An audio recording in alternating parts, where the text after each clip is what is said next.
It's how I wind down. You Oh, know, that's how you wind down. I learned with this latest anime I'm watching that I'm not to verify, but I guess like the translation for pervert is hentai. Did not know that. What? Ain't that what it is? I've never heard that word spoken so much in one anime except for this one. But anywho, yo, what's good? It's your boy South Breeze 706, aka Pandemic Breezy. This is the Third Bird Nation Report, the unofficial official podcast of Falcons Twitter. We have our returning AWOL host, leader, champion, warrior, princess, Lethal Saint. Round of applause. Clap, clap, clap. Like we had good production, there'd be like a clap track and trumpets sounding off, but we're poor and we don't have any of those things, so you just have to imagine it. And then we have the bearded legend Jalen, aka the Agenda God, and we here, we bike, we out in the streets.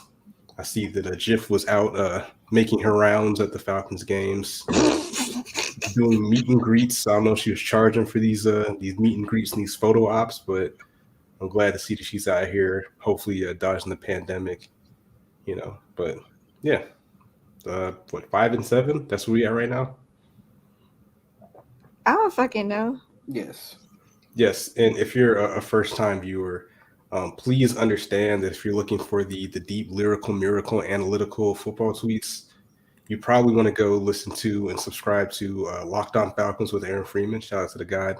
But if you're looking for the mid tier wild shit that's semi accurate, pretty entertaining, we got you right here.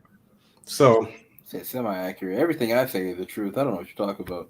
yeah, I just want to put some disclaimers. Like I don't have the encyclopedic knowledge that I used to have. Because I haven't, since the Falcons have been kind of trash the last couple of years, I haven't really dedicated as much time to learning the stuff. Because you know what, I mean, in this era, everybody is an analyst, so I can just crowd surf from you guys' analysis. I don't have to waste my time, especially watching this terrible team. But we are coming off a loss to Tampa Bay, right? Yeah. So let's get into it. What are you guys' thoughts on the game? I saw a lot of hot takes coming from the post game. A lot of fans were saying, per usual, they're crazy stuff. But I just want to get you guys' take. You were at the game, right, Jeff? Yes. I Okay, missed well, like shit. the first quarter. Why you And missed then I the first quarter? left Mm. during You the there in the fourth first quarter. quarter? You only lasted the first quarter. No, I left during the fourth quarter. But overall, like the offensive line was pretty garbage, especially 77. And I the only thing that I will give the Falcons credit for is they actually tried this game other than the last two games. Like effort was given on the player side, well, mostly on defense. But yeah, I'm like they tried because the Cowboys game they didn't try, the game before they didn't try. Now they actually put in some effort. But offensive wise, the line and then the play calling was a little like, what's happening here? But overall, E for effort. That's disappointing. I mean, that's it. That's all I got. Jalen, what are your thoughts On what? The game. on the game? Why can't we talk about the other game we missed, the Jag game? Why are we going right to the Bucks one? Okay, let's go to the Jags game. Jacksonville's a team. It's not near or dear to my heart, but I keep up with them as I used to live in the 904. Shout out to Duval County. I lived in Clay County, which is also becoming the hood, but shout out to the Duval and Clay County. Um, so yeah, and again, if you guys want to go back and pack me up on the last episode we did, I predicted the Falcons would lose to the Jags. And had the Jaguars not done everything in their power to lose that game, we probably would have. Yeah, Like agreed. they out Falcon the Falcons with penalties, turnovers, poor decision making, poor coaching. It just whatever it is, they did it, and we barely beat another team that's going to be in the top 5 of the draft. So, but fans are like, yo, we can build on this. We got our best rushing day with Cordero Patterson. Yada yada yada. Weekly narrative, all that jazz. Spin, spin, spin. And I mean, yeah, we won, but like we shouldn't be going into like what was it, the fourth quarter, pretty much like I wouldn't say a lucky pass, but like pretty much like we were one dropped ball or one bad pass or one sack away from losing this game to Jacksonville. Shout out to Cordero Patterson, the true unicorn of the team, which I have championed this since day one. I mean, Kyle Pitts he's doing all right, but he is not the unicorn. Cordero Patterson is unicorn. I will boldly say that Cordero Patterson is the only. It's a hot take. He is the only offensive player that deserves a Pro Bowl bid for me. He's probably the only one beside AJ on the team that deserves a Pro Bowl bid. Yeah. Yeah, but Kyle Pitt's gonna make it just because of the branding and he better fucking not, because Kittle age is better than him this year. Again, the irony is gonna be that if Pitts makes it, I'm just gonna be thinking about last year, I believe, when people were saying that Calvin Ridley got snubbed by Justin Jefferson. And it's going to be real funny if Pitts makes it because he's probably going to be snubbing somebody who was probably more deserving. Even though Justin Jefferson 100% deserved to be in the Pro Bowl last year. But, narrative, spin. You know how that goes. Shout out to Calvin Ridley. Hope all is well. I missed that conversation on the timeline about him being at the SEC championship. We'll get there. I'm glad I did, but I'm sure you guys will elaborate on that. Yes. Well, so. Yeah, that Jags game, like, I forgot about that shit because people be like, so boring. Yeah, that shit was slop. We shouldn't have won. Like, I know you got a win is a win. Y'all should be happy. Why do you want us to be happy over a game that if it wasn't for the Jags doing so fucking poorly, getting all those penalties, we would have lost? Like, why do you want us to just be happy just because we got a 1 W? We beat a team with 2 wins, and the people want us to be excited about that. Like, look, I understand. At some point, people will be like, "Oh, it's glad the team won," but I'm just like, bro, if you're over here rooting for beating a team that has 1 win on the season, like your expectations are in the mud, and I need you to either leave or find something else to support. Because if you're over here being like, I'm content with being mediocre, then I don't know what to tell you. Well, it's the thing with the rotating narrative. So the narrative after that game was, if my memory serves you right, and I have the tweet somewhere, but the narrative was like, oh, Arthur Smith is doing so much better than Dan Quinn would have done. If Dan Quinn was the coach, then we would have lost. We wouldn't win any games this year. And that he is a better, motivator or coach or whatever they were saying. They were essentially just like, the spin was like, hey, well, at least we've won some games. And the old guy wouldn't have got that for us. Which I'm like, I don't know. If I had to bet, I don't think, actually, matter of fact, no, Dan Quinn was not shut out at any point as a head coach. You know what I'm saying? Like 0 points is unacceptable. I don't care. Especially when, not even that, when the head coach is your fucking offensive coordinator. That's even worse. And again, this goes back to me just despising Arthur Smith this season. But he is on some shit, and I don't like it.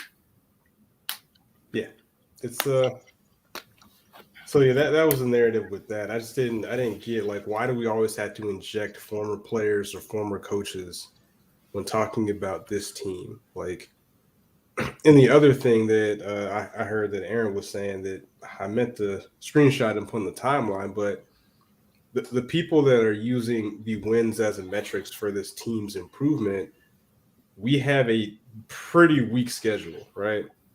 They have the easiest schedule in the league so far. Yeah, and the funny thing is going to be if things don't turn around next year, I'm curious what the shift is going to be. It's like, oh, well, we have a harder schedule this year. That's why we're not winning games. But that's going to be with an influx of talent, hopefully via the draft, free agency, and the second year in this guy's system. So at some point, like the excuses have to stop. Like it may be a harder schedule, but you have to play who's in front of you. Just like this easy schedule, we have to play who's in front of us. And so far, we're pretty much barely beating top 10 picking teams. And when we play teams that have winning records, we're getting dog pounded. Not even close. They're Go getting look at the fucking point differential. destroyed. It is disgusting. They have the worst point differential in the league after this last week's game. Yeah, it's less than the 1 in 6, 1 in 10, and 1 Lions, less than the Jaguars, less than every team that has like 2 or 3 wins. Like the Falcons are the worst team in the league. Yeah, Fucking ridiculous. And people, I saw somebody on the timeline saying, "Yeah, it's only because of those like 4 or 5 games where they lost by 30 or some shit." I'm just like, "Yeah, that's what that means. You suck." And it's bad as fuck. Like, why don't y'all get that? You literally can raise your point differential or make it even better by blowing out the bad teams. You're in dogfights with the bad teams. We in the trenches with Jacksonville. With the Jaguars. You are in dogfights with the bad teams. Oh, and you might as well not even show up against a team that has even some semblance of wins. Yeah. It's bad. This is bad. This is very, very bad. Yeah. It's it ain't pretty, man. It ain't pretty. And for the people that are, hey, we need this talent. Well, like I said, I've told people that I've been saying that for a year and a half now. Well, I was told it was coaching. I wish we could sim to next year. I honestly wish we could sim to like 3 years from now. Like that's kind of where I'm at. Like, because I'm not thinking that much is gonna. Well, much. We'll see. Shout out to Amaria. I can't read Combs. She says in the chat, shout out to YouTube. Did y'all expect a huge difference though? He's doing the best he can with the team he was given. He's not doing the best he can with the team he was given. That's the problem. Yeah. It's to the point where you say that, where they were saying like, all right, it ain't. Yeah. I know. This is like. I know Eric on the last show we did was having a heart attack about how like all the Falcon wide receivers and stuff were like really bad and everything. I'm like, yeah, they are pretty bad, but these are the same people that Dirk Cutter had and Gage had like an 800-yard season. And you remember how I was like, hey, we should probably run some like wide receiver screen for Gage, have him come across the middle on some slants and drags, and he'll have a good game. What did they do last game? They had a wide receiver screen for him. They had him coming off slants and drags, and he had 113 yards. Yeah, and fans wanted him cut after that fumble and a couple of other plays. I'm like, well, he's clearly the leading receiver on our team right now, not another guy that was drafted number 4 as the highest drafted tight end of all time with the longest wingspan, the biggest hands, all that jazz,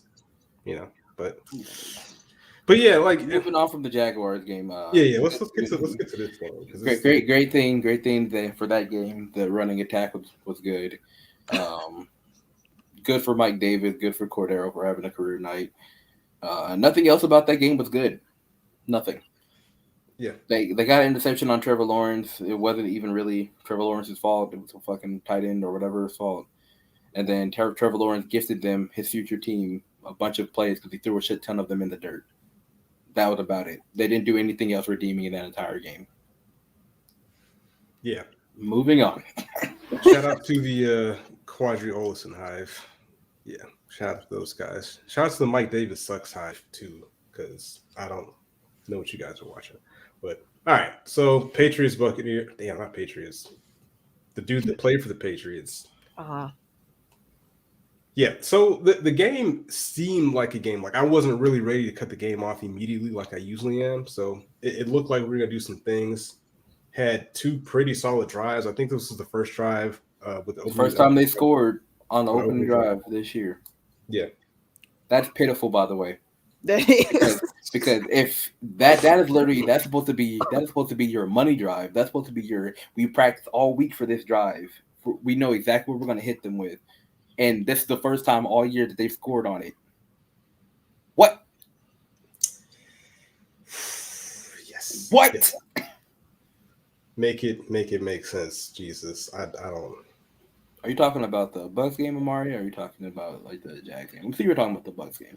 The Bucks game wasn't flop like the Jaguars game, but it still was. You could tell it was over after like the middle of the third quarter. Like literally, I was just like, yeah, this shit's over. All right.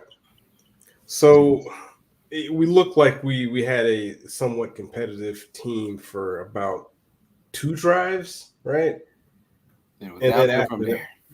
Yeah, it went downhill from there, man. Like your man's was cooking the shit out of us the entire game.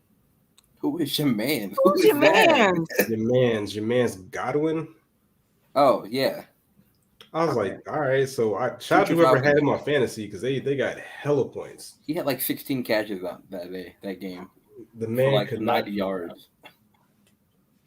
No, it was more than 90. I'm exaggerating. Oh, sorry. Yeah. Again, we told you earlier, if you need the lyrical miracle, go somewhere else. We're just gonna talk that cash. But I want to go straight to the sequence, and you know what sequence I'm talking about. This became an inflection point for debate, at least for myself and Eric on the timeline. And we discussed this as well too. Yeah, the end zone drive. And again, Twitter, Falcons Twitter, you can add me Southbreeze706. Like, I'm not here to be super confrontational. I'm not really trying to argue with you. I am willing to be wrong. I'm willing to have a conversation. That's literally what I've been trying to tell people. I hope I'm wrong, because if I'm wrong, that means some shit is like going right. But most of the time, if I'm saying some shit, I'm not going to be wrong about it, and I just wait for people to realize that. Yeah, I haven't been wrong about much about the Falcons. I was right about everything I said this offseason that was going to happen this season. So this is the infamous drive. You didn't watch the game. I got a lot of pushback, right? What's good, Reggie? I was gonna say something inflammatory about your team, but I'm not gonna do that. I know you guys are in pain. So this is the drive. The Falcons are at 1st and goal at the Tampa Bay 1, right? There was a roughing the passer play. Reset it downs. 1st and 1, Tampa Bay 1. There's an incomplete pass to Tajay Sharp. 2nd and goal at the 1. Matt Ryan fumbles, which allegedly was going to be a run play, what people were speculating. 3rd and goal. Speculation. That was 100% a run play. It was a run play, but there was a fumble. And then 3rd and goal in the Tampa 3. Matt Ryan had another incomplete pass to Cordero Patterson. I think that's the play you're saying Pitts slipped, or was that earlier? No, that was the pass interference one that should have been called. Okay. Because the corner, it would have been like a touchdown if it wasn't like because the cornerback grabbed his waist and like turned him while he was going up to catch it, and then it was like this close to him being a catch, and it just slipped by his hands because he pass interference. Okay. And then we ended up kicking a field goal.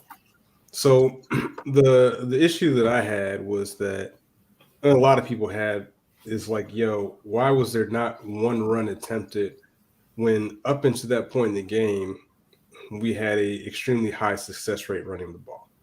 On that drive, I believe we had runs of like 1 yard, 15 yards, 5 yards, I think like 5 yards, something like that. The idea that you get to the 1 yard line after successfully running the ball. Cordero Patterson clearly has been breaking tackles and doing whatever he wants for the majority of the season when given the opportunity. Mike Davis has been cooking. He's been being elusive. I believe this game was the most elusive he's been since his days in Carolina last year.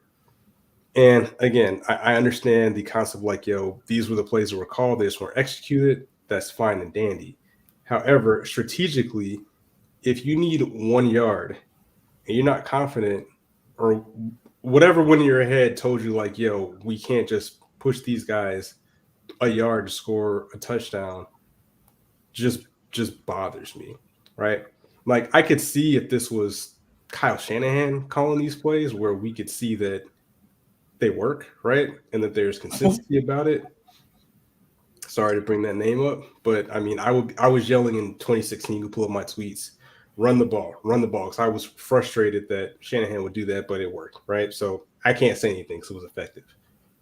But in this situation, where literally our offense has been Cordero Patterson and running the ball, toting the rock, people don't want to tackle that dude, big, strong, fast, whatever, and you don't give him the ball one time, like at any level of football. And I was gonna tell Jalen in the chat, like, if I had to reduce this down to Madden, I'm running the ball at least one time on some sort of run play. I don't care what kind. Well, yeah, I wouldn't do a counter, but I understand anything what but you a counter, mean. But fullback dive, quarterback, something. Madden is ass. It is ass. I bought it on. I'm embarrassed to say. Shout out to Aaron. I bought it on 2 different systems. I don't play. I haven't played it like one time. I forgot about that, Aaron, because I had to read the like play-by-play because I was like in the car at my grandma's house. They literally said Jake Matthews was eligible as a receiver for that next play. Like and that right there, I didn't even know that until like afterward. That right there is hilarious. Like they were gonna run it on the second down after the penalty or whatever. Like I think they would have ran it again too, but after the fumble, it backed them up like 4 or 5 yards, and like as we saw for the rest of the game, like it's really hard for Arthur Smith to call running plays for anybody else because apparently he likes to run the ball up the middle, and you have a rotating center lineup, so like it's kind of hard to do that sometimes. But he literally did that rest of the game too. He just ran the ball up through the middle, and trying to run against Vita Vea is not a fun idea, in my opinion. Understandable. So, and shout out to Aaron in the chat. He said after roughing the passer play, they designed a rollout to throw to Jake Matthews. Arthur Smith doing too much. And there, I think on the drive before that, he was doing some real like, yo, bro, you're being a little too cute here on offense, dog. So Aaron tweeted out at Falcons fans, should have been a flag on a 3rd down, but doesn't change that was a very ugly sequence of plays for the Falcons from inside the 5. And I asked the question, was that a talent issue or a coaching issue of either? And Aaron replied, it looked like coaching. 100%.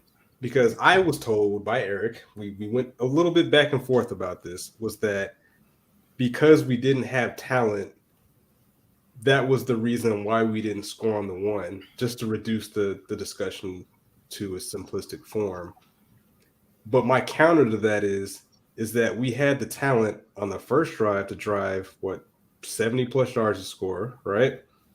And then we had the talent to get 72 yards down the field to the 1, but all of a sudden we get to the 1 and the talent evaporates, right? So what got us down the field? If it's not talent, was it play calling? Because that play calling was not apparent in that sequence. So it's kind of like the whole shaping your narrative part. Like we know this team is deficient in talent in some ways, but like that's why what you mean? They're making the playoffs. Hey, we're still in the hunt, baby. Let's get it. But it's like that. Like this is the frustrating thing about Falcons Twitter, man. It's like they don't know. They again. I tweet. This is not just like it's got to be an Atlanta thing, or it could just be a sports person thing. There is zero nuance in what people say. It has to be black and white all the time. Mm-hmm. It can't be a mix of this and a little bit of that. It has to be one person is to blame for this and nothing else matters. Like it doesn't work like that. Well, now just to give, I want to misquote Mr. Robinson. So I want to read his. Shout out Eric, by the way. Shout out to Eric. Eric's the homie. And again, this is what I'm saying. Like I'm not trying to be combative. Again, I'm here to learn. But I just don't. I just don't see how you can form your brain to say that. Like because it doesn't make any sense to me. Like I've never coached it. Fam, I feel like your man's D. Orlando Ledbetter would have probably called a better sequence there with his dusty coaching trophy, whatever he pulled out there. You know what I'm saying? Like, okay. All right. All right. The ball. Out of all people. So Eric tweeted out better red zone sequence earlier. This is a 1-point lead, alluding to the sequence I just mentioned. And I tweet to him. Oh, if I didn't lose my tweet. Was that a coaching or talent? I remember. Yeah. And he responded, "Wouldn't better talent get a touchdown there instead of 3 horrible downs?" And I'm like, the answer is yes. However, Better we have to coaching work. also would do that. My response was yes, but you have to work with what you got, which has gotten to the red zone. It's okay to be critical of questionable / bad coaching. His response is it's okay to understand that good coaching can only do so much. The guys in the field still have to execute. The bigger issue is lack of winning talent, not Smith's play calling. So I get the players in the field have to execute, but as a offensive minded coach, you have to execute as well by calling plays for the players that you have to score. On that same note, me and Aaron were talking about it, and I was making a joke about maybe because we were watching the Georgia game, the Darnell Washington touchdown. It was pretty much a super tall tight end, like the 6'7" tight end, like 6'7", 280. They literally just threw a jump ball, and he didn't even jump for it. Caught it, touchdown. I was like, maybe they should do that for Kyle Pitts. And then Aaron was like, well, that's all they know how to do for Kyle Pitts because they can't design plays for him. They literally just tell him to do jump balls or lobs, and that's it. He has no other plays in the playbook. Well, the thing with that, too, is that we know historically, for whatever reason, Matt Ryan does not like to throw fades, cannot throw fades. It's a low percentage throw in general, no matter who it is, except for like maybe Aaron Rodgers. It is a low percentage throw. But not when you have the highest. It's a low percentage throw regardless. Who's 6'6" with the biggest hands we've ever seen, the longest wingspan we've ever seen, big, fast, strong, as wide receivers, he tight end. Wide receiver, tight end, halfback, he plays everything. So my thing is like, what's the worst that can happen? Like, why not? The worst that happen, it goes out of bounds, which is like I want him to throw them more, but like historically, he just doesn't throw them like often. It is what it is. So to finish that sequence of tweets, I responded, "Who sequenced those plays, Eric?" And then it went to, "We're leaning on Gage and Pitts in a passing game against the champs and expecting miracles. Dan Campbell can be a better play caller in Detroit, but how much of a difference will that really make when you look at the players he has on the field?" And I did not respond after that because I was like, "You're missing the point." Just one run, like, fam. All right. And are we really leaning on Pitts? Not really. Leaning on Cordero Patterson. No, we're leaning on Cordero. I realized something. You know how like the whole offseason we were like, yeah, Derrick Henry isn't walking through them doors and everything, right? Yeah. Mm-hmm. That is literally what Cordero Patterson is doing right now. That is his Derrick Henry.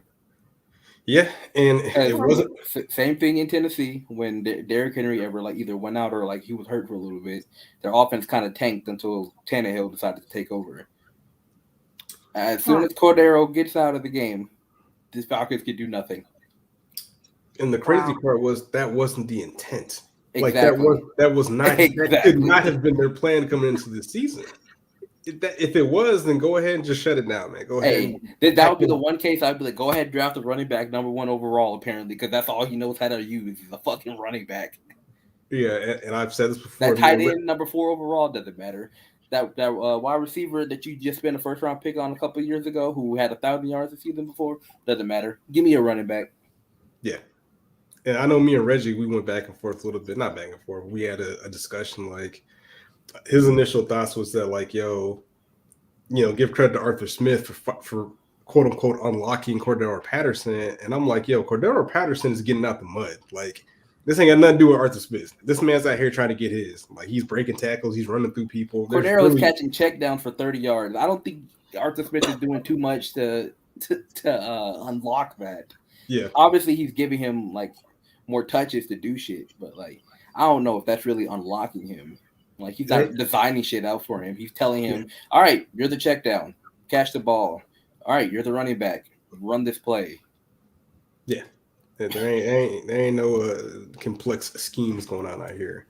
Now, I would love to see, this is like fantasy book. I would love to see what like somebody like Sean McVay or like Shanahan or like Dabble in Buffalo would do with Cordero.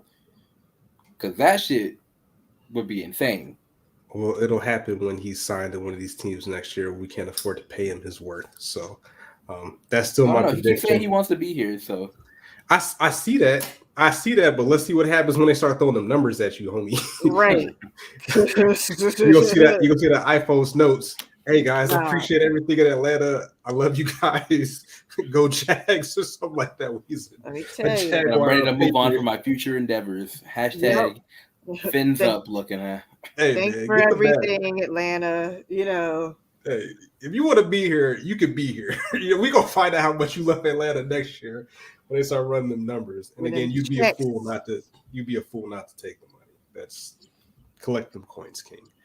But it was interesting when we were talking about Kyle Pitts. Is that I tweeted out, I believe, 3 times regarding how New England, former Falcons legend Byron Leftwich, who's offense coordinator for the Buccaneers, were finding ways to get their tight ends looks in the red zone. I was like, wow, look at that. Put your tight ends in a bunch formation. I think they threw like a screen in one time. I'm like, wow, look at this. This is crazy. Like, you just get the ball in their hands and maybe let them do something. That's crazy.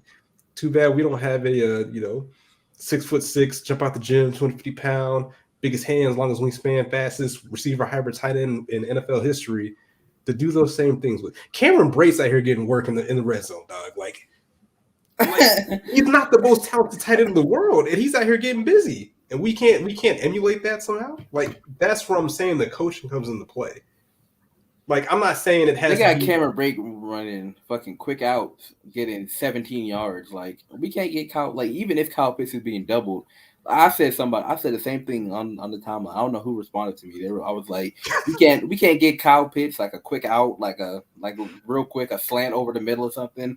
They were like, yeah, but he's being doubled. I'm like, I guarantee you, they're not about to drop a safety down into the box to double team Kyle Pitts with a linebacker over a quick out that's going to get you 6 yards. Yeah.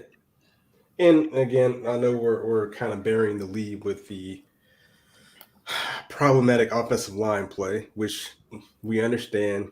Pressure bust pipes. You start seeing ghosts, start making erratic throws, but there were throws to be made. Yeah, and like Aaron said, the Bucs singled up Pitts all day, and they gave him 3 catches, 3 targets. Yeah. Like, Yeah, there was one play I tweeted out where I can't do that. Like, I wasn't like the biggest Arthur Smith fan over the offseason because I don't like people who the entire identity is running the ball, which it was for him. But bro, it's Yeah, beyond frustrating. He's gonna have to show me something, especially with who they drafted. Like, they're gonna have to show me something. Like, I feel like my own money's being wasted, and I didn't even spend money on Pitts. But it's like I feel like my own money is being wasted. He's getting nothing. Nothing's being drawn up for him. The offensive plays in general are just like They're boring. highly questionable. They're just fucking boring. There's like And there's boring, nothing yeah. with them. Like, It's I like, thought what are Dirk we Cutter shit doing? was boring, but at least they slung the ball like 60 times a game and got like 400 yards a game. We're over here throwing the ball 50 times and getting 120 yards. Like, Yeah, the this offense shit is is literally ass. it's Cordell. Oh, look, Gage, Cordell, Sharp, Cordell, Koo, Cordell, sack, Cordell, fumble, Cordell, interception, Koo. Like, I'm tired of seeing the same 3 people make some fucking plays with a sprinkle of Sharp, Gage, and sometimes Pitts in between. And maybe Mike Davis actually does something with his thighs every once in a while. Like, I'm tired. I'm so fed up with it. I don't even know what to do.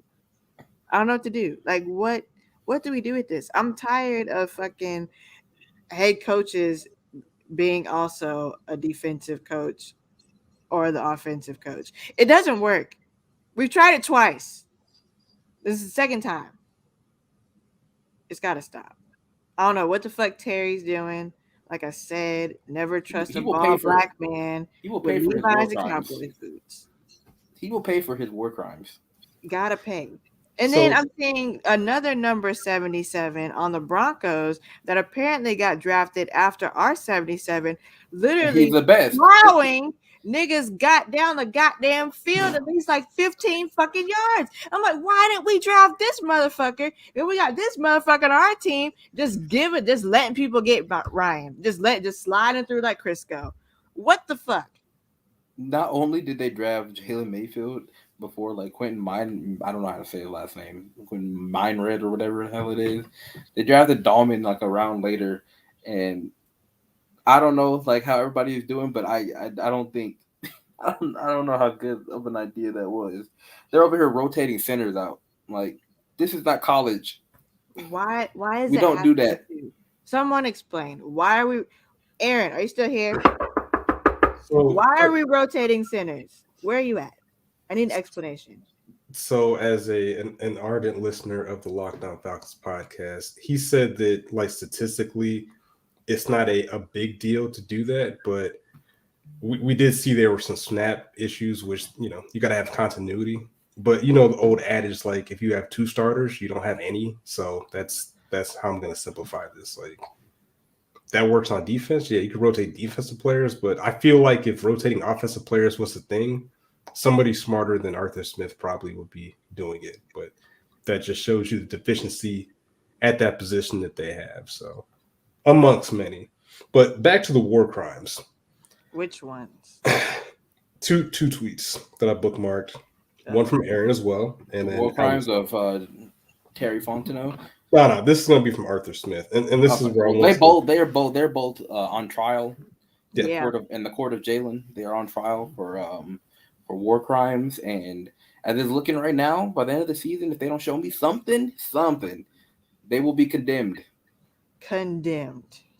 So, Allen said your quarterback is taking consistent punishment for most of the game.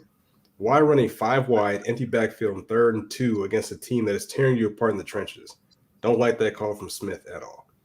And Aaron also tweeted out, God love having Parker Hesse and Keith Smith split out wide. That shit had me fucking heated. Oh my God. Like, I understand trying to show some kind of trickery or something, but it was 3rd and 5 when you need to score down 10 points. And they're like, yeah, let's throw the 5th and 6th tight end on the field and hope they catch something. And let's run 3 routes short of the sticks and have 1 route go more than 6 yards. So, again, is that a coaching issue or a talent issue? Because that just seems like a bad coaching decision. No, it's a talent issue. How dare you not tell them to be talented enough to go 7 yards instead of 6 yards? Like, yeah, gotta execute, guys. We ran this in practice all week and it worked against our backups, so it should work now. That's your fault for not executing, not putting our better athletes on the field when we need them. Bro, have we seen Marvin Hall? Has he played at all? Yeah, that man's on a milk carton right now, man. Granted, he's not going to play more than So did I.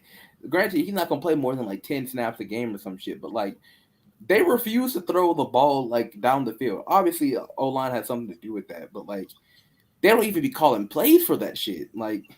They're the farthest they'll throw is 15 yards down the field. That's a shame. It is a shame. But we're getting Hayden Hurst back. Get the fuck out of here.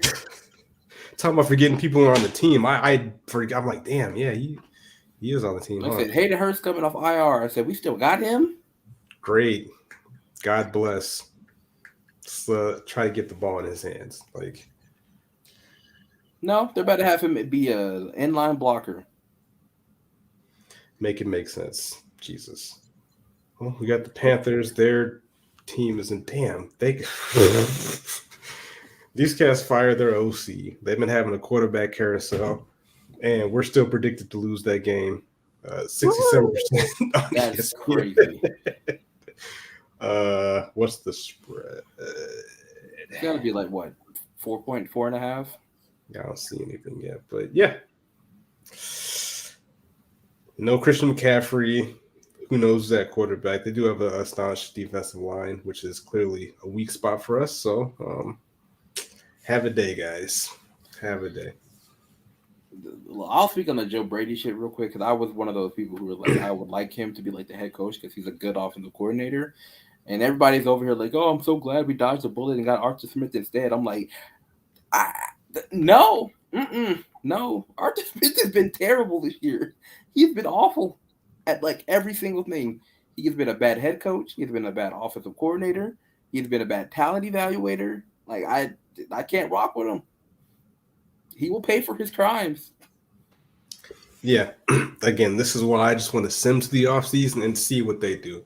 I think we should do like an offseason move tracker and pretty much rate and predict like what his moves, how the moves will potentially impact the team.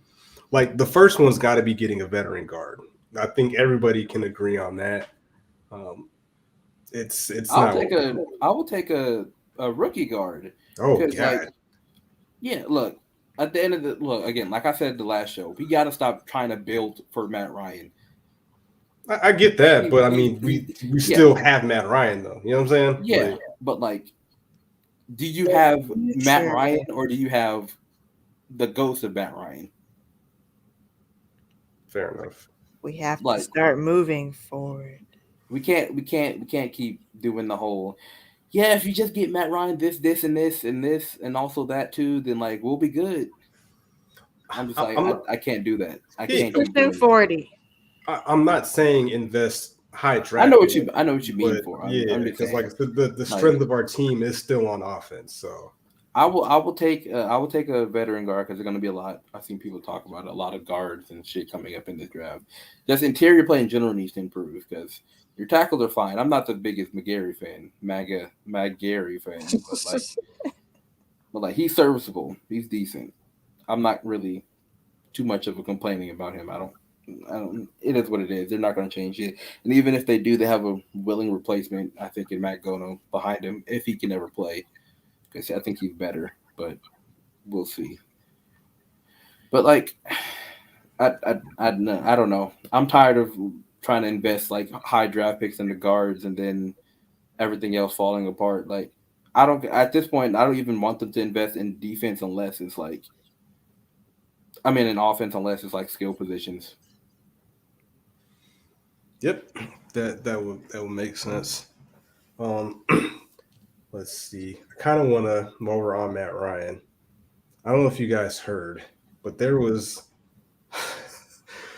first and foremost, we talked about he's making Atlanta great again. Jesus. Ever since he got drafted, they've been in the lottery 6 times. I guess he's working. I guess it's working out.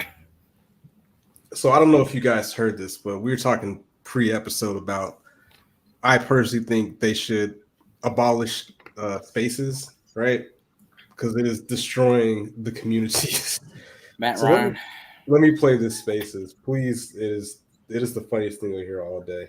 Justin Herbert, Matt Ryan. Matt Ryan. Okay. Dak Prescott, Matt Ryan. Matt Ryan. Okay. Kyler Murray, Matt Ryan. Matt Ryan. Okay, solid. This is a tough one here. Patrick Mahomes and Matt Ryan. Mahomes. I'll put with Mahomes. Mahomes. Yeah, it's close, right? I'll be honest. No, I'll be honest. It's close. It's close. Be honest. Aaron Rodgers, Matt Ryan. It's similar, but I like Aaron Rodgers. But they say I'll take Rodgers slightly with Rodgers. Yeah. Lamar Jackson, Matt Ryan. Matt Ryan. Okay. Sick. Oh, my head's on the hurt. Why did it take so long to choose between Patrick Mahomes and Matt Ryan? Why did I have to think so long? Smart Kirby, bro. Because first of all, we going from like zero, so I got to take away like. I can't listen to look at Patrick Mahomes because if we doing just straight nothing, that means I got to throw out Tyreek Hill and Travis Kelce. I got to throw those guys out. So I get that's Matt Ryan's not a better quarterback than Patrick Mahomes. What are we? Yeah, like he said, I had to follow that guy because he was the only like logical person in that chat. He said, "What are we doing? What are we doing? Like, what the fuck is going on?" Every time I see that on my timeline, I gotta watch it because that shit is so funny. The amount of time that they pause between Mahomes or Matt Ryan, I literally got off Twitter for like an hour. That actually, like, I was actually kind of like, down, but as soon as I heard that, I was back. They were like, "Yo, this is pure." Like I almost feel like that was parody, but I think they were like they were 100% serious. dead They were fucking 100% serious. This man, he gave an explanation. He said, "If you're taking away everything, Start then from zero. I start from zero. You're going to take the 37-year-old quarterback whose arm is falling off a cliff beside the 25-year-old wonder kid who could throw from out the stadium and hit somebody in the end zone." Okay, all right. Well, even if you're going to the rookie versions of these players, I'm still taking Mahomes every time. oh, I am too, but they're acting like I don't want to do this because I already know how this. I don't want to go there. Nah, you just can't. You can't. With them kind of people, you can't. Well, I just think people will use their head sometimes. Like those people don't use their heads. So that's a smooth transition while we're on Matt Ryan. That's a smooth transition to the multiple time Super Bowl champion and NFL MVP, if not mistaken, Kurt Warner. He sent out a tweet that said, "Few quarterbacks frustrate me more watching film than #Matt Ryan. He makes so many big time throws, but equally as many confusing reads and decisions. I have no idea what to make of it. ... Not sure how it's possible, but it's every week ? And that man has been fighting for his life in the mentions ever since. The amount of Falcons fans that don their cape for Matt Ryan is insane. Insane. And now they're trying to discredit Kurt Warner again. Super Bowl MVP, multiple Super Bowl champion, former bag boy at a grocery store. And now, because again, I've said this before, if you want to get your retweets, you want to get your engagements, just say anything semi-negative about Matt Ryan or tweet out 28-3, and your engagements are going to be through the roof. Not sure if that's what he was doing or if he was being, honest about his assessment, which I feel like he is. I don't 100%. No, 100%. I don't see any he's. Why does he need the attention? Like he's a Hall of Fame quarterback, right? So, yeah. But again, when you use your emotions, logic goes out the window, and that's what happens. I'm gonna read a couple of these responses. You can say what you want about Matt Ryan, and all his whatever you want to say about it, but he does do some questionable shit, consistently, constantly doing some questionable shit. I don't know if that you could blame that on his lack of familiarity in the scheme. You could say that in literally anything along the line, scheme, not used to the talent in his ass. If you need high end talent, you're not that good of a quarterback. I'm just gonna say that right there. But all of that. But at the end of the day, we'll do some questionable shit very, very often. That's a fact. It's insane. And trying to discredit Kurt Warner's career over what he said is fucking ridiculous. Y'all must have not grown up watching Kurt Warner play football. These are the same people I bet you would be Peyton Manning sings because he threw interceptions his rookie season or some shit. I swear these would be the same people. So one dude responded, Kenyon Brown said, higher career interception percentage than Matt. So share some insight from your confusing decisions over your career. To be fair, it was a Hall of Fame career, no doubt, but share. And Kurt responded, ha, ha, ha, people crack me up. It's not about interceptions, it's about having winning performances. I don't care about those because they all have their own story. For me, it's simply about consistency of eyes, where he is looking on certain plays. That confuses me, not stats. That's true. Because you can look at Mahomes' interceptions this year. He has 12, some shit like that this year, and I guarantee 4 of them are only on him. Interceptions are a fluky stat, basically. Some people they just throw interception like crazy, but some people legitimately it just happens. Can't really do anything about it. Yeah.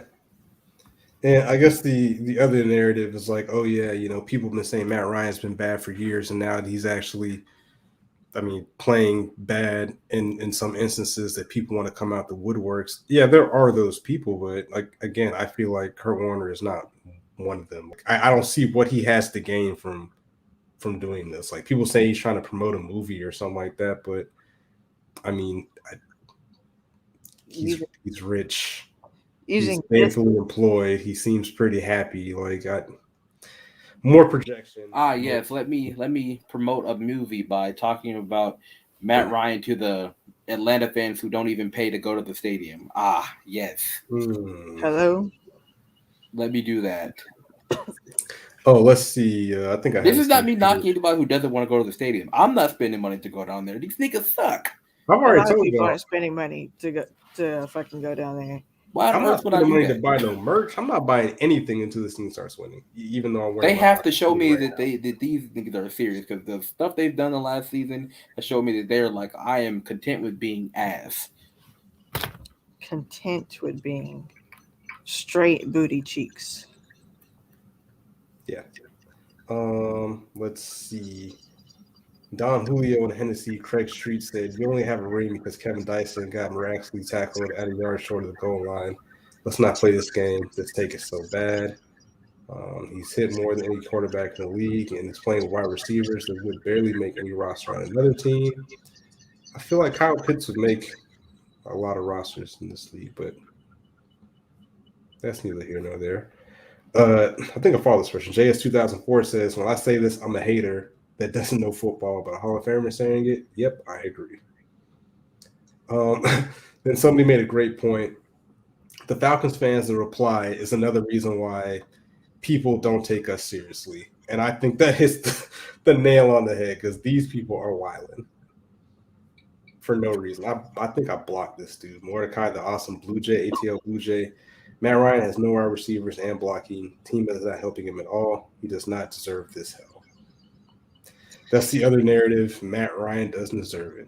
Does Grady Jarrett deserve it? But that's neither here nor there. DDM won't listen to a Hall of Famer saying the same thing everybody else on here is saying.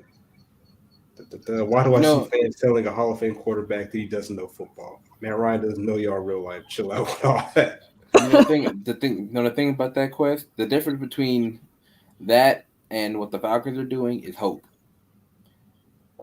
The Lions just fired their coaches. They made a trade for a good quarterback. They're making moves to at least try to do something good. The Falcons have been content with doing nothing for 3 seasons straight. And it has showed. Especially with fans who are as frugal and as wishy-washy as Atlanta fans, that's not going to work. If you are making a commitment to winning, they will spend money on you. If you were sitting here and there's even a doubt that you might be ass, they're not spending money. At this point, tickets are about to be a Christmas present that people will scalp off. Stocking stuffers. Listen, like for real, in that stadium, there are like the 2 seats next to mine, and then like most of the row in front of mine is empty. Like empty all the time. There are no season ticket holders that sit there. And there's not going to be until we start winning. It's just not happening. And people, they aren't even buying the tickets either to come sit in those fucking seats. Well, ain't nobody trying to fight that traffic to watch a team get their fucking head. I mean, people use MARTA all the time. And the last games I've been to, it's been like half our fans and half other teams' fans. It's been a really good half and half mix the last couple times I've been to the games. Yeah, I mean, and that's fair. You can't ask people. When we were sold that this wasn't a rebuild, this was a reload, or whatever the coach speak was at the time about this team early in the season. And again, I understand things change, but it just goes back to, decision making, not just with coaching, but with personnel moves and whatnot. And again, I didn't forget that you guys were excited about cussing, running laps for penalties, Mike Davis's thighs. You guys were really hype about all that stuff that does not matter at all. Not pointing any fingers at anybody here on the podcast, but you know, listen, I wasn't excited about the man's thighs. Okay, that one. He keeps talking about his thighs. I want to see them in action. Just like, they yo, have not done anything. I've been saying for a while that like, even with grown ass men, that shit is not gonna fucking work. You can get away with that shit and Pop Warner and shit, but like that shit does not work. The whole you went offside, run a lap. Like if you want to affect them people, you have to take playing time. You have to start messing with their money at this point. I was excited about that, but these people have failed me, so I'm not excited anymore. Yeah, I haven't. I'm still like surprised that there's people that like wins and losses still affects them. I'm just like, wow, like y'all are really upset about this. I'm about to cut on the game. Like they can call me a bad fan all they want. When these niggas win, I be getting pissed. My agenda is not worth it. My agenda is not working with them niggas winning these pointless ass games against ass teams. Look, and there's people in person getting on the martyr talking about, well, at least we'll get a high draft pick. Like that's where they're at. That's what they should have been at. Like, well, again, this goes back to the whole thing. Like, I know what you're saying as far as like, hey, I can see. Well, people get mad at you because you want us to lose, right? So we can get a higher draft pick. But the same people are like, hey, tanking doesn't work. We're like, I don't necessarily say tanking. We're not asking these guys to lose, but I'm not saying go out there and purposely throw the ball in the dirt 62 times. I'm saying like your team is bad. Make it so that your team is bad enough for it so it can be eventually good. Like you could do like even like I would have even taken them being like, okay, like even like if they're like out of the playoff hunt or some shit, and they'd be like, okay, we have no hope in winning anything. The only thing we could do winning is pride. Being like, okay, let me start playing all these rookie players more. Let me start playing the younger guys. Like that would be fine. Like if they win doing that shit, so what? You know who you have. It is what it is. But you can't be like, all right, I'm gonna have like one of the oldest rosters in the league, and we're gonna be ass, and I'm not gonna do nothing about it. Well, and this is where their argument kind of falls a little flat. It's like, hey, you know, we're not gonna tank. We need talent, right? Okay, well, if we have a higher pick, we have a better chance of getting better talent. So I don't. It's an argument where they win if they win either way. Like they don't want us to tank, but now if we get a high pick, like oh yeah, now we can get this talent that we need. Not saying we can't get in lower rounds, but you have more options, I guess, with picks higher in the draft than lower. Not saying you can't miss, but for some positions, the probability to hit is higher in the first round. I've never heard anybody in the life of the world being like, I'd rather have pick 20 than pick 3. What? Yeah. Huh? unless you misuse it. Huh? Like at pick 3, I can pick whoever the fuck I want. At pick 20, I have to settle. That's a great point. And again, you know, we haven't heard a lot about the whole Fields argument because he's been hurt. And you saw that metrics that somebody created about the Falcons. Like math is ruining football. I feel like there's some new analytic measurement out every week. Shout out to PFF or Analytic Tuesdays. That was kind of cool. Locked On Falcons, but I just think like people just make up all these metrics and then people adopt them to fit their narrative. So the latest one is showing Matt Ryan has like the least amount of help. The team above him was the Bears. So just FYI. To be fair, like that metric, well, one of them, I don't know about the one that recently came up, but one of them that I saw, my uncle sent me on like Thanksgiving, he's not really like biased too much. He actually knows, like, I have to do some convincing with him on some shit, but like he's not bad about it. He sent me that, and it was just, I read the article, and it was like over the past like 6 years or some shit like that, Matt Ryan has had like the second least amount of help in the league. So it's not like just a 1 year thing or some shit like that. Yeah. But again, like you said, numbers are any kind of analysis will be dependent on how you use it, because you could use it in literally anything and it would work. You could use it in literally nothing and it would work. So again, this is where I keep saying that everybody lacks nuance in what the fuck they're talking about, because nobody knows what these numbers mean. They just see numbers and be like, "Oh, this looks bad or this looks good. Let me plug this in to my narrative." Yeah. Everybody's seeking confirmation bias, and I'm trying to be better about not doing that. Like, you got to be open minded, but again, you can't be wrong on Twitter. Like, you have to be right about everything. And where's the fun in that? Where do you learn if you're right all the time? You know what I'm saying? Like, oh, you learn by actually wanting to learn, because I'm right about everything. Fair, you're right. The profits, but yeah, it's just one of those things where Falcons Twitter just becomes more insufferable every day. But just to tie back to the argument, I think now that we should do, instead of Kyle Pitts versus Justin Fields, because that's kind of been played out, is maybe Kyle Pitts versus Micah Parsons. I feel like going back and revisiting that pick in a couple of years again. It's gonna be hilarious, and regardless of what anybody says, not a soul in here, not a soul in draft Twitter, not a soul in the Cowboys organization was like, I'm gonna take this guy and he's gonna be Von Miller 0.2. Nobody thought that. Not a single person was like, this guy is going to be a star pass rusher. But that's what he's doing right now. He's being a star pass rusher. Yeah. They drafted him to be an off-ball linebacker, and you do not take off-ball linebackers at 4. Fair. If them niggas didn't have any of those injuries, we would not be talking about Micah Parsons like that.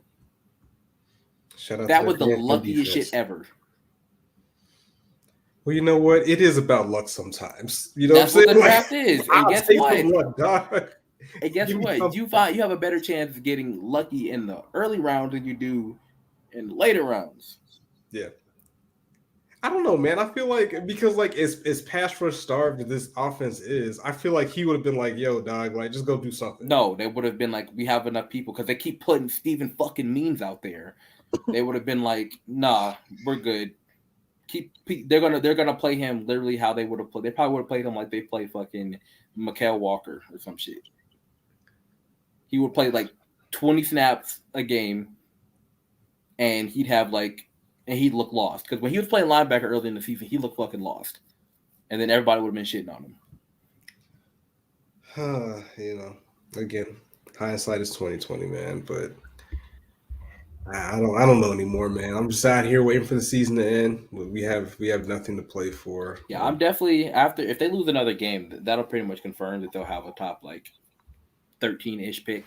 So then I'll start actually doing draft prep shit. But let's see. Let's run down. I think somebody made a poll. Somebody Falcons Twitter made a poll saying like, "Hey, how many games do you think this team will win the rest of the year?" I think I clicked 2. 2 is probably their most likely choice.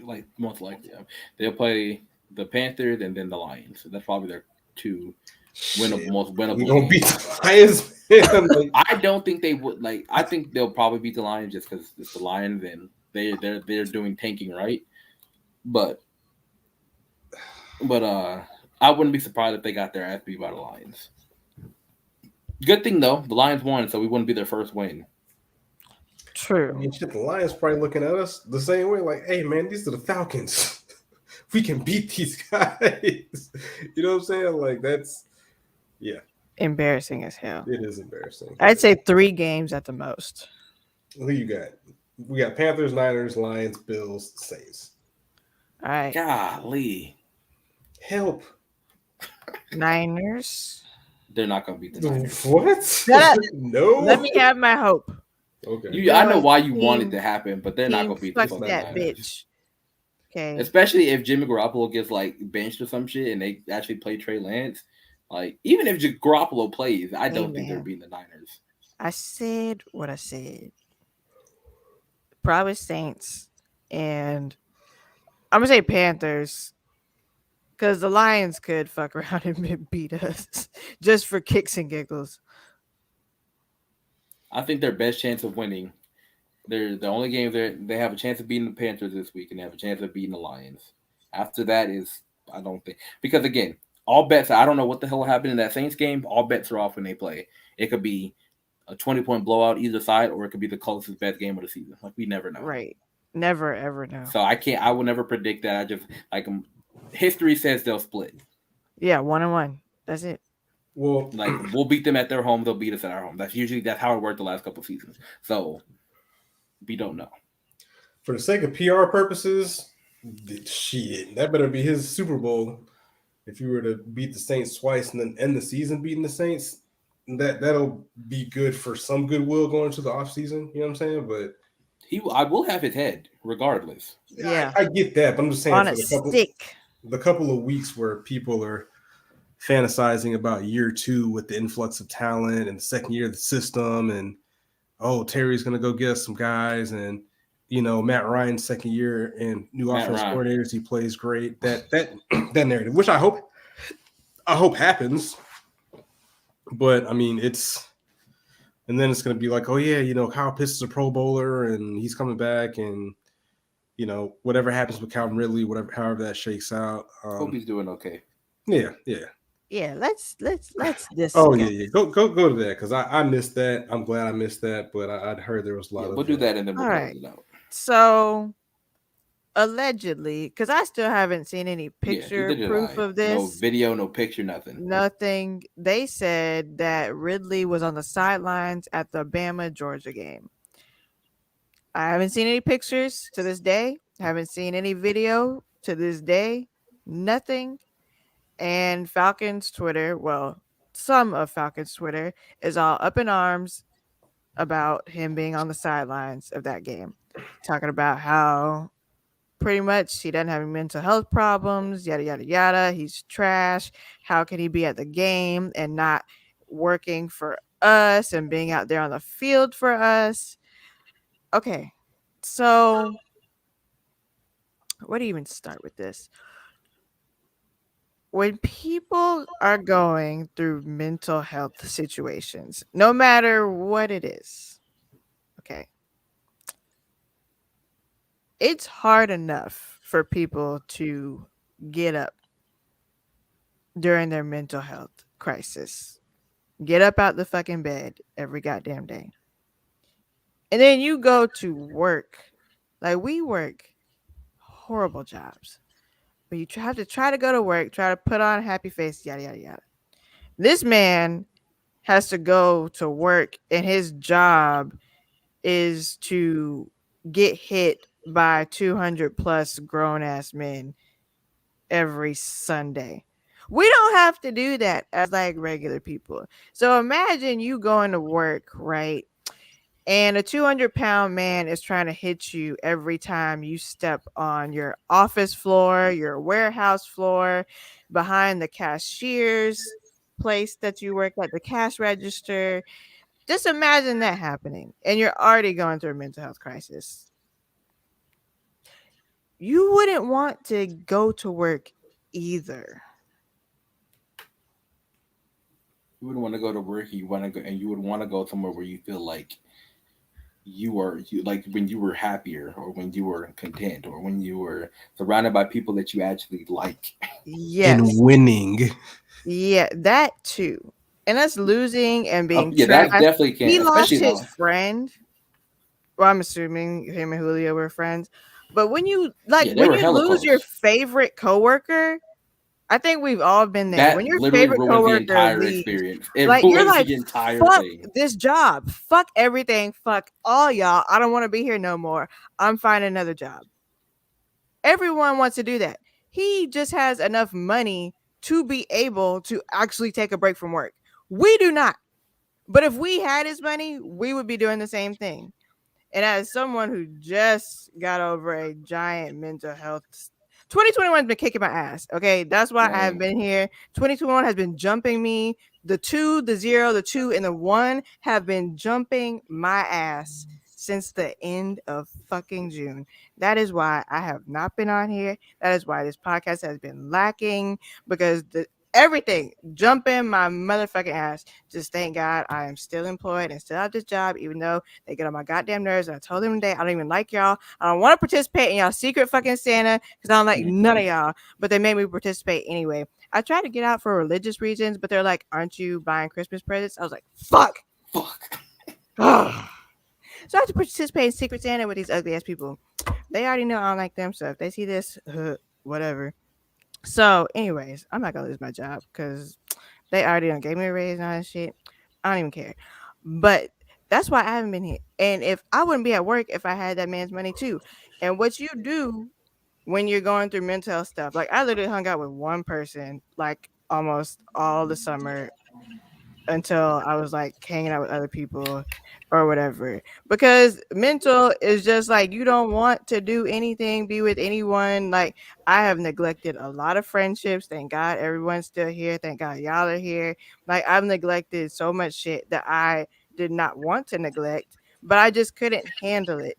And yes, I made TikToks because I've gone out and all that stuff. And the games have actually helped. Going to the games, running into people, like all these people except for the first game of the year, I never planned on running into. I didn't even tell people I was going to the games and stuff. But thank God for all y'all, because y'all have really helped me get back to being me. You know what I'm saying? As I've been getting out of this funk, y'all see me. Hey, what the fuck? Like Jamel Sunday, that nigga saw me and he literally picked me up and gave me the biggest fucking bear hug. And that shit like made my day. So that man being on the side, allegedly being on the sideline of that game, doing some shit that he loved to do to help his mental health is what the fuck he's going to do, what he can do, what he will do. Y'all need to shut the fuck up about it. All y'all go through mental health shit. All y'all need breaks. You know how it is. So stop pestering him, because if he comes back to this team, it's not going to be any different. And y'all know that. Nothing is really going to change if he's on the field. And y'all fucking know that. So I don't know why y'all are fucking playing around and being mad at him for just enjoying himself, trying to have a mental escape, a better escape, to be happier for once. That's it. I'm done, I think. Well said. No cap. So, yes. So shut the fuck up before I come find y'all. Stop arguing about it. Like, what's the point of arguing with stupid people? Like, I implore anybody who listens to this pod or anybody who even like witnesses this or maybe gets a clip of it or some shit, if you see somebody talking about Calvin Ridley, don't say anything about it. Like, legitimately, just don't even reply to it. Just let them have that mindset, because that shit is going to be ass regardless of what you say. That whole conversation is going to be dumb. Yeah, don't argue with none of the people no more. It's not worth it. Like, they're clearly in their feelings for whatever goddamn reason, and they need to see a therapist themselves about that, because to be mad at another grown ass man for taking a mental health break is ridiculous. Like, y'all don't call off just because you don't feel like going to work. Right. Like, people be calling out just because they don't feel like doing anything, and they have the audacity to say this man is over here either faking it or needs to man up or some shit. Like, ooh. Literally, anytime I see somebody say something like that, they get blocked. Like, so fucking stupid. Hell, Aaron, I've blocked so many people. What do you say? I've blocked so many people over bad Ridley takes over the last month. Yeah. Like, my block list is so strong right now. It's not stronger than mine. I guarantee you. Let's do it. Please. Pull up how many people you've blocked right now. How do you even do that? Because I've tried to look and I know it's so hard to like navigate to that shit. I'm gonna keep it 1,000. All right, so go to settings and privacy, your account. Actually, I have no idea what I'm doing. Exactly. It's something you gotta like. Doing it too. It's something you gotta like play with and find it, and once you find it, you'll figure out what it is. But okay, I'm finding that shit right now. Hold on. You're listening and you know how to pull that up because I really want to see, because I've been on this app since 2010, 2011, and I want to see how long that list is, because I know I don't block people unless it's some shit like either racist or like blatantly like super racist, or it's along the lines of like they'll say something like distasteful. I block people just because one tweet I'd be like, you know what, I don't want to see you no more. Fam, I block somebody off the strength of their bio, dog. Like I'm like, yep, nope, you out of here, dogs. You out of here. You out of here. I ain't doing it. All right. I block people just because they follow some other people that I don't like. Damn, I just had that shit. All right, so if you go to settings, go to privacy and safety, and then mute block. Settings, privacy and safety, mute and block. Blocked accounts. It doesn't say how many. Really? Yeah, mine doesn't. You might have to do it on the computer. It has all the people I've blocked, but it doesn't say how many it is. I have 1,222 people blocked, and I have know mine's longer. 570 accounts that are muted. So yeah, I don't got. Yeah, I definitely mute more than I block because like on both of my accounts, I have maybe like 60 people blocked total, but I have like over like 300 people muted. So damn, yeah, if you know my number. If your profile says, for example, like this gentleman, Matty Ice Season Ryan for 7, you're getting blocked. His bio says at Matt Ryan for 6 suspended. That means you were doing some stupid shit. So you're getting blocked because I know you're about to be tweeting some wild propaganda about Matt Ryan that doesn't make sense. Yeah, Matt Ryan. But yeah, it's stuff like that. I'm like, I don't have time, and just bad tweets. Just like I don't. Yeah.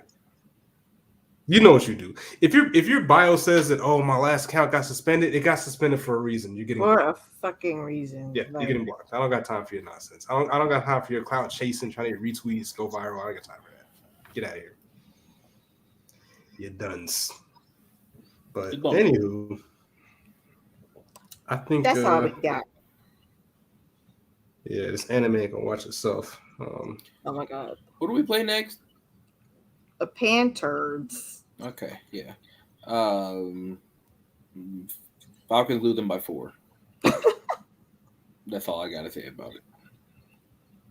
Nah, man, we're getting Hayden Hurst back. He's gonna have a breakout game. Yeah, lead us to victory. Yeah, okay.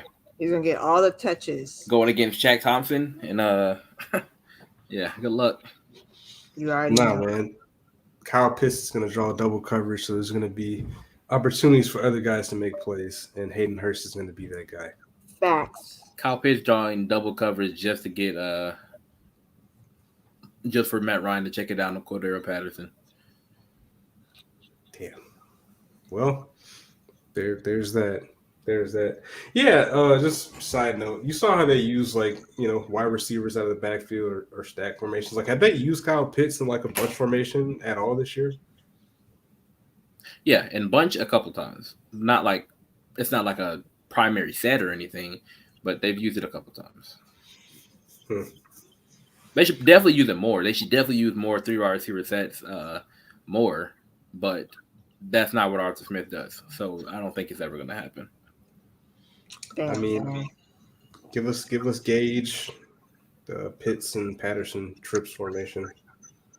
We'd like. No, I can't do that. Can't do that. Got to have the 2 tight end sets with Parker Hesse. Fair. Got to be consistent. Well, he got cut, I think. So, if I'm not mistaken. Okay. Well, then whoever the 9th string tight end is. Fair enough. Well, guys and gals, we appreciate you spending time with us. Definitely subscribe on YouTube. Share, retweet, all that fun stuff. Hopefully you guys enjoy your evening. Hopefully the Falcons give us an entertaining game this week. If they do, they do. If they don't, they don't. I'm going to play Halo afterwards either way, so I'm going to be all right. Halo's so fun. I have not played today. Today. Yeah, I got to get a squad. Did you get it yet? Or I'm going to buy an Xbox just so I can play that. That's the only reason I wanted one, and they came out with the game a year kidding. later. So this was my last year. They're tripping. But yeah, once you get it, man, tap in, man. I need to. I will. Work, so 100% will. Oh my gosh. Anyways, that was the show, folks. Thanks for coming back. Glad to have you back, Jeff. It's been fun. It's always fun talking to you. Appreciate y'all. Yes. POP holding it down. We back at it like crack addicts. Crack is bad. It's the drug-free. Yeah, don't do crack. I'd like to make a special shout out to Jake Fromm, who'll be making his first NFL start for the New York Football Giants. Shout out to Josh. We know you're listening. Look, I'm all for like I was slandering Jake Fromm. We'll end it real quick. But if that man comes back here and still can't throw left and is over here can't throw the ball more than 10 yards down the NFL field, I am going to scream laughing. That's all I'm saying. I'm mad you're gonna take the time to watch a Giants game. Like, I'm not doing that. I'm gonna watch it just for Fromm because I'm a Georgia fan. But like, beside that, nah, I'm not watching them niggas. So every game against the bad teams is slop because because the Falcons don't execute and the fucking other team doesn't execute because they all suck. Slop. Yo. So speaking of Georgia, real quick, I didn't watch the game. I was going to, and then something happened. I think Bama scored like a long touchdown. What's the whole quarterback debacle going on there? Stedman Benson apparently is not good, and they want the quarterback. Basically, it's the same shit as Jake Fromm and Justin Fields shit. It's politics because the quarterback that they have now, he's a walk-on, so obviously he wasn't good enough to be recruited by teams. He's a walk-on now, and he's been playing pretty damn good this year against like not Bama level competition. He could beat I think he could beat Michigan, but he's not going to be able to beat like a team with like a defense like Bama because he's not good enough for it. He's a walk-on. And the only reason why he has the starting job, because he was taking 13 reps in the camp and shit, is because the person ahead of him got hurt like in the early part of the season. So they were like, all right, during the easy part of our schedule, we'll get you some reps. And he started actually playing like really fucking well. So, and Kirby Smart is very loyal to his players. And regardless of how bad Stetson will play, he is going to play. Because even he's not better than the person that's behind him. Because the person behind him is a former 5-star, played like super good like when he did play, but he was just hurt. So the whole problem is people are saying, why are you playing this guy who is worse when there's a guy better? Because we've seen Stetson play against the good teams, like against Alabama last year. It was the same exact score. Obviously Georgia played better this year than they did last year against Bama, but it was the same exact score because Stetson threw 3 interceptions, and every single pass that he threw was either short like he did last time, or he just couldn't make enough plays. That's the simplest way to say it. He couldn't make enough plays. And it's not going to change anything because he's not good enough to change it. Well, there you have it. There's our quick Bulldogs analysis. So, anywho, appreciate y'all. We out.